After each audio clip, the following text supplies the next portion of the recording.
Hello and welcome to the channel. My name is Sean Huggins and this is Europe with Hugs. Thank you so much for being here. I am an American looking to learn more about life in Europe through watching silly videos and stuff on the internet with you guys.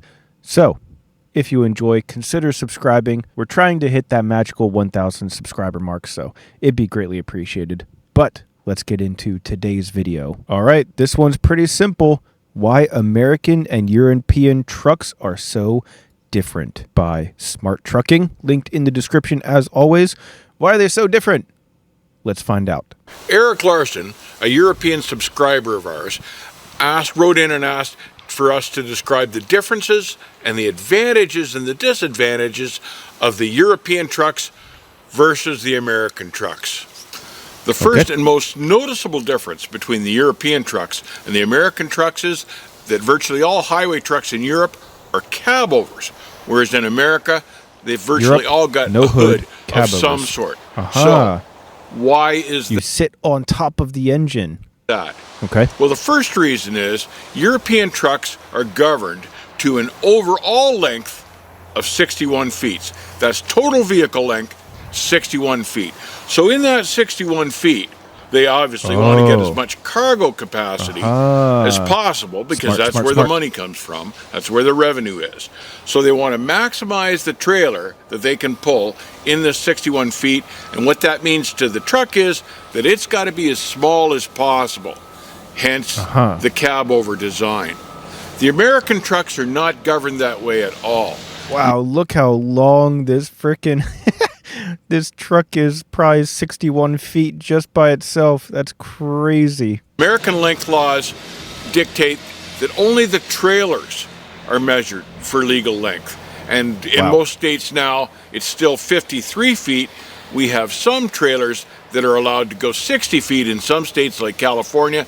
And there are various configurations all across the states in Canada where you can pull multiple trailer setups. Dang. So there is not a length restriction for American trucks, so that extra hood length doesn't really make any difference for them to be legal. In Europe, it's a big deal to be within this 61-foot length. So the second thing you've got to think about with Europe is, so why are they restricted to this 61-foot length? And the answer lies in the fact that their road systems are entirely different than the North American road systems. Road systems in Europe generally are two-lane roads. They're a lot windier. The road systems are an older system. They've been around there a lot longer. They were put in years ago. And it's not nearly as big and wide and open as an expansive highway as the American interstate system. So the European trucks have to navigate all sorts of two-lane roads, all sorts of curves, all sorts of tight corners. Their trucks have to be maneuverable. More nimble. They've got to be as maneuverable as possible to take advantage of their trailer length. So the European trucks generally are cabovers because cabovers are far more maneuverable. The axle is right underneath the truck, right underneath the engine. It makes for a much tighter turning radius for a cabover. Cool. And some of their trucks even still have a tag axle, which is on the two, if they have two axles at all on the back, and a lot of them don't. A lot of them only have the one axle on the back. But if they have a two-axle setup, a dual axle, all sorts of them are tag axles. And a tag axle lifts up, drops the air out of them, picks up the axle, so the tractor can pivot even tighter. Now, we used to have tag axles here in America, but for some reason we've kind of gotten away from those, but that is a big difference, and that is why. The European trucks need to be a whole lot more maneuverable than the trucks that operate here in North America. Now, because these road systems are so different, that brings us to the difference in speed limits allowed by the American trucks as compared to the European trucks.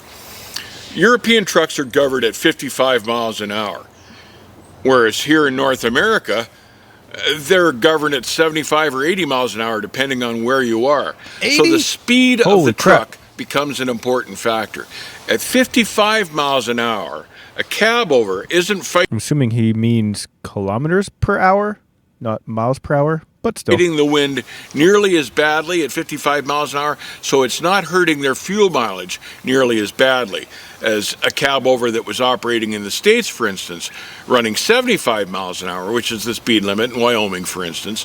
So fuel mileage, fuel efficiency isn't as big a deal in Europe as it is here in North America because they're just going slower. And it's interesting to note that I would have expected probably the opposite. I would have expected Europe to be more fuel efficient than America, but I guess it's the opposite because of the lower speeds. Interesting. Cab overs in Europe get roughly the same fuel mileage as the conventionals here in the United States, but the difference is because of the speeds that they can travel. And on the windy windy European roads, it's not practical for trucks to be able to run much over 55 unless they're on the German Autobahn. But here in the States and in North America, there are all sorts of huge expanses of road where it makes more sense to allow the trucks to go faster, but this does affect their wind resistance, so a cab over is not practical anymore so much in the U.S. because these trucks that need to run 75 miles an hour across Wyoming need to maximize their fuel mileage. Now, when we're comparing the American trucks to the European trucks, we've got to talk about a few of the serious advantages that European trucks have. They are smaller, and hence because they're smaller, they're lighter, and because of that, they can haul more cargo, but also because they're lighter, they can haul more cargo? Far more maneuverable, and that's a huge advantage. And as our trailer systems grow and grow up over here and get longer and longer, that maneuverability is going to be something that we come to envy. And the conventionals, while they're a lot better than they used to be, are not still in the same league as a good cab over. Now, there are some serious disadvantages to the European trucks over the American trucks, and probably one of the most noticeable is that the European trucks don't have the driver living space built into them the way the American trucks are. Now, I'm given to understand that the European drivers generally only spend a couple days at a time on the road, so their truck living space doesn't have to be nearly as comfortable. But if you look at the pictures of the European trucks, they're the driver in the passenger seat, and then dead behind it is the bed. There's no walking space, there's no room at all. You basically have the bed right behind the driver's seat. Whereas in the American trucks, there's generally a little bit of walking space back to the bunk. You can stand up and get your pants on and that type of thing. But typically, American drivers are out on the road for weeks at a time. And when you look at some of these guys that work for Reliable, some of those guys are only home a couple times a year. Hence, they need bigger living space. So American trucks tend to have the advantage that way. Now, recently Dude, I'm trying to see the inside of these trucks, the living spaces in these trucks, because that is fascinating to me that truck drivers live in their trucks, that's just crazy. I want to see the differences in styles between the American and European interiors for sure. Been seeing this Scania XXXL long line truck that Scania is producing, and it's basically a double bunk cab over with a walk-in sleeper, and that thing is gorgeous inside. It's got a Chesterfield at the back, a table with a couple of swivel chairs, and a bunk bed up above. So maybe there's a trend with the European trucks and drivers to want more livable driver space. That is a good thing in my opinion, and the Scania that I saw, the pictures of it, are just beautiful. Now, finally, with the European trucks, it needs to be mentioned that cab overs are never as safe for the driver in a head-on collision situation. And that's primarily one of the reasons that we got away from cab overs in North America, because the expression was, in a cab over, when you're the driver, you're the first one on the scene of the accident. So oh, that's so stupid. This is a disadvantage of the European trucks, but hopefully there aren't too many situations where you run into a headlong collision anymore. It still happens, but absolutely the cab overs are more dangerous in a head-on collision for the driver. A modern American truck simply could not do the work required of it if it was situated over in Europe. It's just not a practical solution. Now, while I was researching for this video, I was reminded that I grew up driving cab overs, and I quite like the cab overs. And when I was looking at some of these pictures of the new Scanias with the 770 horse V8 engines, I thought, man, I would really like to try to drive one of those trucks. And they're beautiful looking trucks. I miss the cab overs, and I'd like to know what you guys think. Yeah, I'm more of a cab over kind of guy myself. Come back to American highways. Nicola is working on a cab over right now. I hope it comes to be, because I really enjoyed the cab overs. Let me know if you did too. Take care. Cool. Keep the rubber side down. I'd really like to drive one of those new Scanias. I'll see you on the back haul.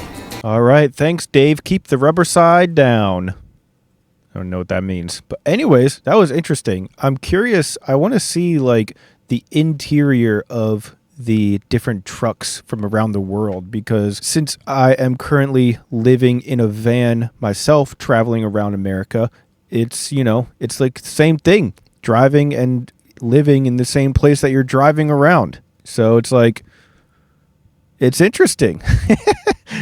I want to see how people set up their home and drive it around and stuff. It's pretty cool. But anyways, I'm curious what you guys have to say about it. So let me know your thoughts down in the comment section below. And again, if you enjoyed, consider subscribing. It would be greatly appreciated. But that's all the time that I have for today. So thank you guys so much for being here. And as always, I'll see you guys next time.